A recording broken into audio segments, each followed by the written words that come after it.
Na verdade, a última pesquisa do Sistema Meu-Norte dava 9 pontos. Não, essa agora, passada? É, a última que foi publicada. Do dia 27 para cá, o Instituto da Amostragem fez quase que os tracking, que são aquelas pesquisas diárias. Certo. E o que foi observado, foram duas pesquisas dessas três registradas e uma não registrada, é que há uma variação dos números do prefeito Elmano. Dessas três pesquisas, teve duas com empate técnico. Essa última, é que houve essa variação, quer dizer, ele variou para o limite inferior. A pesquisa, como a gente já falou, tem 4,3 de margem de erro, e fez com que houvesse esse distanciamento do primeiro para o segundo colocado. O candidato do PSDB, o Firmino, em todas essas pesquisas, não só essas três últimas, mas anteriores, ele apresenta um número mais estável, menos variável. Ele tem 34%, 35% em todas as pesquisas. Eu percebi também que há uma correlação entre essa variação do Elmano com os números do Beto e do Wellington. Quando esses dois candidatos tendem a ir para o seu limite inferior, a sua variação negativa dentro das margens, há uma tendência do Elmano crescer. Isso pode estar sinalizando que os votos do Partido dos Trabalhadores pode ter uma relação, pode ter uma afinidade com o do Elmano, né? Isso tu está falando de uma tendência de migração, né? De migração, porque ficou, principalmente em duas dessas três pesquisas, em que quando esses dois candidatos diminuem, ele tende a encostar mais no candidato do PSDB, Firmino Filho. Isso já para um possível cenário de segundo turno, né? Isso pode estar sinalizando que há uma afinidade desses, principalmente do PT, com o Elmano, né? Já no caso dos eleitores do Beto Rego? Do Beto Rego há uma divisão mais. Ele se divide entre Elmano e Firmino. No caso do PT, no caso dos eleitores do PT, a tendência majoritariamente é Elmano Ferreira. Há uma migração, né, em função dessa variação dos números do Wellington. Quanto mais ela tende para baixo, maior o crescimento para... Em votos válidos na pesquisa, isso representaria o quê? Essa diferença entre Firmino e Elmano.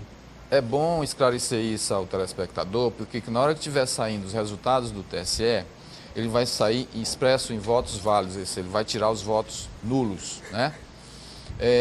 Então, às vezes confunde o que a gente está divulgando em cima do total de votos com os votos válidos. Eu fiz uma estimativa aqui de votos válidos nesse cenário dessa última pesquisa. Firmino teria 38% dos votos válidos, o Elmano teria aproximadamente 31 pontos percentuais, permanece aquela distância. Beto teria em torno de 11 pontos percentuais, o Wellington Dias tinha 15 pontos percentuais dos votos válidos, o Daniel teria aproximadamente 2, o McLandel teria aproximadamente 1 e o Vasconcelos aproximadamente 2 também. Então, tirando os votos nulos, seria mais ou menos... Você apresentaria a diferença de quantos mil votos, em média? A última estatística que eu anotei aqui do total de votos de Teresina em agosto desse ano tinha 531.138 eleitores. 530 mil eleitores. Num cenário, digamos, de 20% entre abstenção e nulos, eu estou aqui supondo que vai votar 425 mil eleitores. Se mantiver essa tendência aí, haveria uma diferença aproximadamente de 30 mil votos favorável ao candidato do PSDB. É bom que se diga, né, João, que a última vitória do PSDB em Teresina foi mais de 80 mil votos, não foi, João? O prefeito Silvio Mendes foi eleito com 70% dos votos válidos, não é isso, Teres? Aproximadamente, eu não me lembro o número, me lembro o número exato, mas foi cerca de 70% dos votos válidos. A diferença foi quase 80 mil votos. Muita coisa, e agora? Se o Elmano tiver uma variação e tender para o seu limite superior, Aí essa diferença de um para outro, quer dizer, o Firmino mantiver, porque ele não está variando, e ele crescer, essa vai ser uma acirradíssima 5 a 10 mil votos. Pode chegar a isso. Pode ser se houvesse tendência. Qual foi a primeira pesquisa realizada nesse cenário, já com esses candidatos pela amostragem Meu Norte? Foi depois das convenções, em julho, né? Dá para a gente avaliar esse semana de julho, né? Dá para a gente avaliar os candidatos? Não, naquela época o Beto tinha sido lançado, ele estava em torno, se eu não me engano, de 12 pontos percentuais. O Elmano tinha 18, o senador estava aí em torno de 20, 21% dos votos, depois ele caiu para 15% e teve mantido nesse ponto. E o candidato do PSDB estava aí 33, 34. Nessa mesma lá de hoje, né? Nessa mesma, ele sempre, depois que... O que a gente observa aí, né, Teres, é que o Firmino, ele houve uma estabilização eleitoral, né? Praticamente não houve variação desse início do meio para o fim. Os outros candidatos, tem gente que evoluiu, teve gente que evoluiu, mas ele não. Quantos pontos ele cresceu? Parado nessa posição, né? Ele está dentro desse patamar. É bom lembrar que antes das convenções, principalmente antes do lançamento do Beto, havia o risco dele ganhar no primeiro turno. Com o lançamento do Beto e do Wellington, essa possibilidade diminuiu. E também a estratégia do prefeito Elmano, né, que as pesquisas qualitativas e a própria quantitativa, ele patinou muito no início, a aceitação dele estava sendo muito difícil, mas ele soube se posicionar e aí ele começou a crescer e a possibilidade de segundo turno com esse cenário aí diminuiu. De julho para cá, em média, o Elmano deve ter crescido aí em torno de 10 a 11 pontos percentuais. No limite superior, chega até quanto esse crescimento? Ele chega até 13 pontos percentuais. Na margem para cima, né? É o que eu estou dizendo. Uma variação positiva.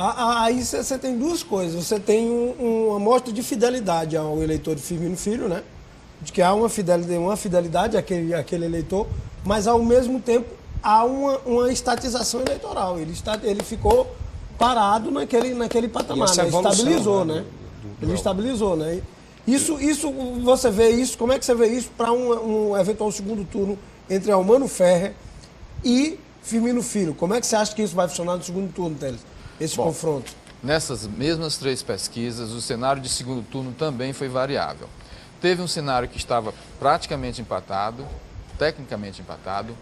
Teve um que o Elmano se afastou um pouco e teve essa que houve esse afastamento saiu do empate técnico e houve uma ascensão do Firmino.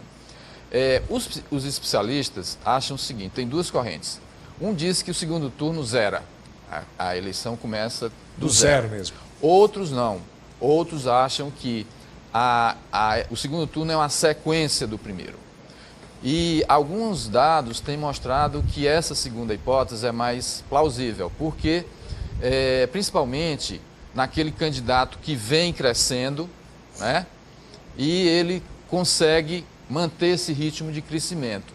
Eu acho que aí é que está a preocupação mais do PSDB nesse sentido. Se continuar esse crescimento?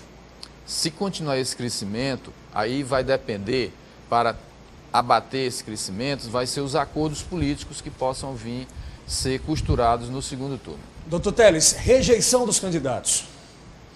Rejeição dos candidatos, o PSDB sempre teve uma rejeição baixa, que é um bom indicador, mas a rejeição do Elmano, que era no início da campanha muito alto, também ele conseguiu diminuir. O Beto é o outro que tem mantido uma taxa de rejeição, principalmente quando as faixas de renda vai aumentando, e o Wellington também tem uma baixa rejeição, mas também, vamos supor, se eu for colocar numa ordem sobre isso? Numa ordem, essa última pesquisa aí, não tem um número na cabeça, mas o Wellington também mantém uma rejeição modesta. Todos, então, não têm uma grande rejeição. Não tem uma grande rejeição, porque isso é natural. Num cenário desse competitivo, as rejeições elas tendem a ficar mais ou menos equivalentes. Num cenário aí, eu vou até usar uma expressão, num cenário de 2 dígitos, né? Praticamente todo mundo está com 2 dígitos, né?